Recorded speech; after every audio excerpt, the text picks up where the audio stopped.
Hello English learners and welcome back to another video. This is Michael here with Level Up English. As you can see, I'm outside today. It's quite chilly, so I've wrapped up nice and warm. At this time of year, it's autumn and we're coming into winter fairly soon. But I thought I would make a video today about phrasal verbs using the word fall. And this is because fall is another word for autumn. In the UK, we call it autumn, this season after summer and before winter. But in the US, in America, they call it fall. So although I don't call it fall, I've got some phrasal verbs related to this season of fall, of autumn, and you can also see the beautiful orange leaves on the trees in the background behind me.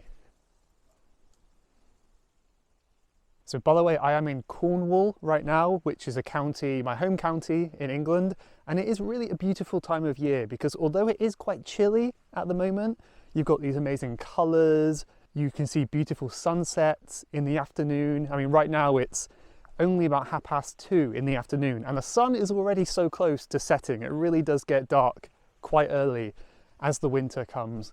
But anyway, our first phrasal verb today with the word fall, hopefully will not include me falling over on these slippy rocks, is fall apart. The phrasal verb fall apart usually means to break into pieces or to disintegrate or something like that.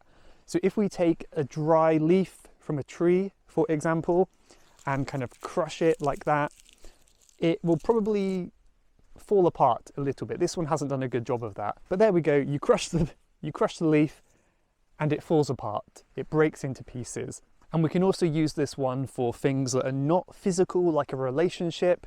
That will be a theme in this video as well. If a relationship falls apart, it breaks into pieces just like that leaf. It falls into little pieces and is completely destroyed. But let me know in the comments for each one of these phrasal verbs today, if you can think of another example of something that can fall apart. Let me know and I'll let you know if it sounds natural.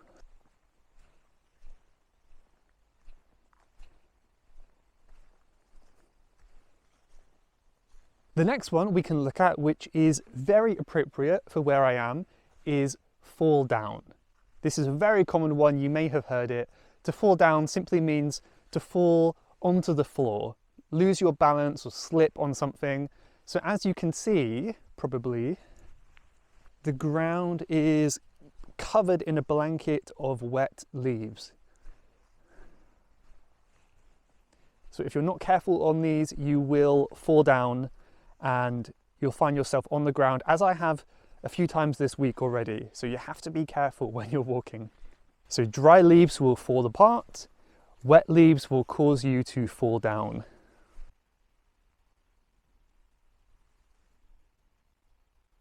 Another good phrasal verb is to fall behind, and this has a few different ways in which we can use it.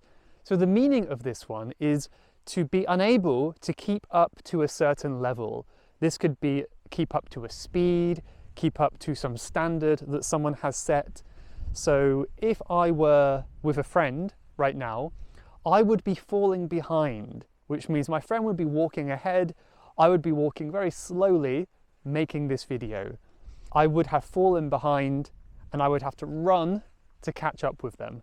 At the moment, we are a couple months into a new school year in the UK, and a lot of kids may be feeling a little bit excited with Christmas coming up. They may be neglecting their studies and they may be falling behind in their work. So if that's one of you, do not fall behind and keep studying. Do not fall behind with your English as well. So keep studying and do not let that level decrease too far, because then you have fallen behind.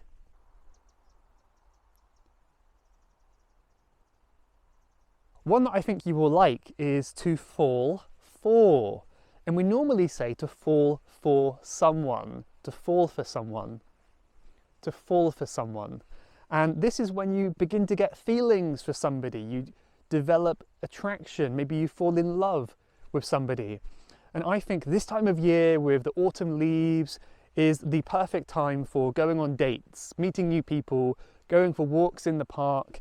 It's a great time of year for that. So I imagine there will be a lot of new people meeting up right now and they'll be falling for each other, hopefully, if things go well. So maybe you could let me know in the comments if you have fallen for somebody, if you have fallen in love with somebody. So rather than say fall in love, we could also just say to fall for somebody. So there's a useful one that you're welcome to practice yourself.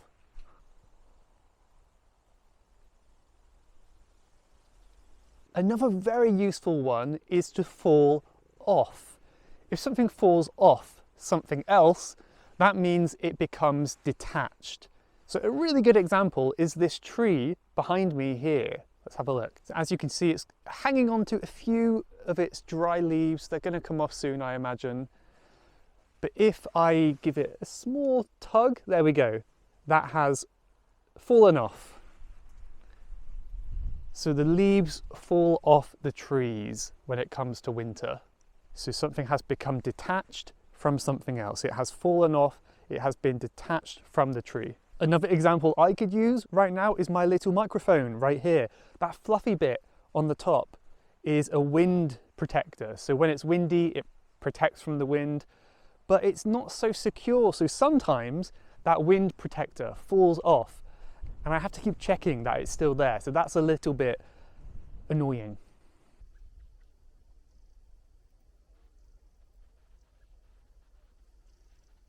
And now one of the reasons that phrasal verbs are so difficult for so many people is because one phrasal verb can have so many different meanings. We use each meaning quite regularly as well. One of these is fall out, and we can look at two meanings of fall out today. The first meaning is to become loose and to fall, to drop.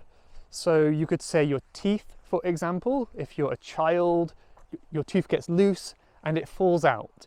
And at least in England, we have a tooth fairy who is supposed to give you some money for that tooth. But let me know if you have that custom in your country. Another example, as you could see before I put my hat on, I don't have any hair. And perhaps that is because it all fell out when I got so stressed. I got so stressed with my work and all my hair fell out. Right, so we can use this phrasal verb here. It fell out. It became loose and it dropped out of my head.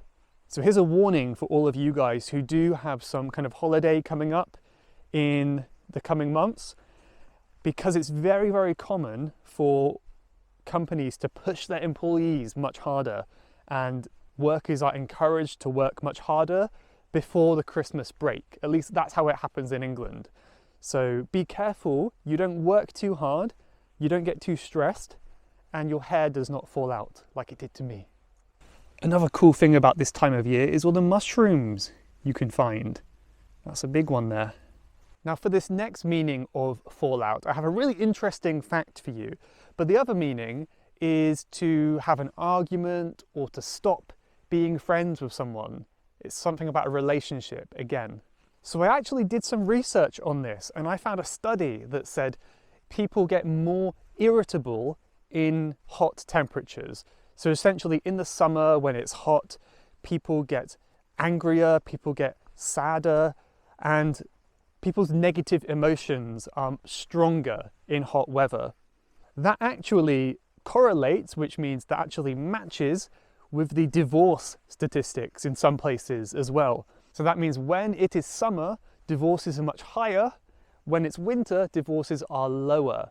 I suppose from this information, we could guess that in the winter, people are much calmer, they're less angry, they're less easily annoyed, and all that kind of stuff. So essentially, I believe in the colder months, in the winter and the autumn, you're less likely to fall out with your family, your friends, or your spouse. So it's a great time for going on dates, but also a great time for meeting your family and getting on with people well and not having arguments. So see if you can do that this year. Do not fall out with your friends, which means do not get into arguments and stop being friends.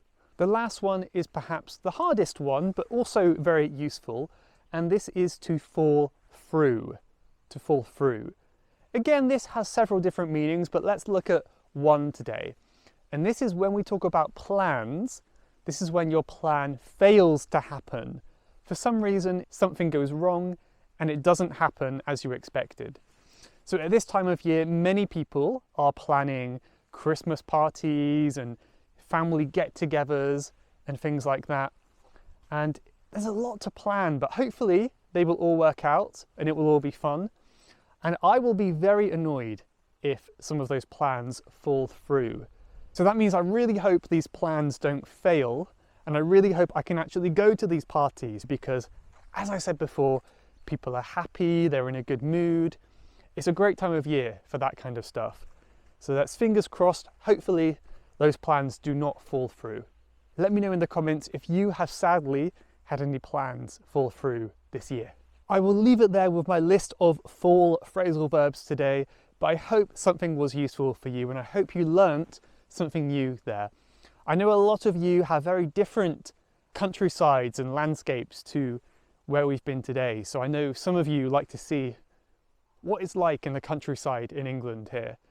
And I think especially in Cornwall down here it's quite unique. I think it's quite nice. So I hope you enjoyed the outside aspect of that as well. If you did, let me know. If you have any more requests for future videos, I'm always happy to hear them as well. I love your ideas and I'll be happy to make more content based on them as well. But for now, thank you very much and I will see you in the next one. Goodbye.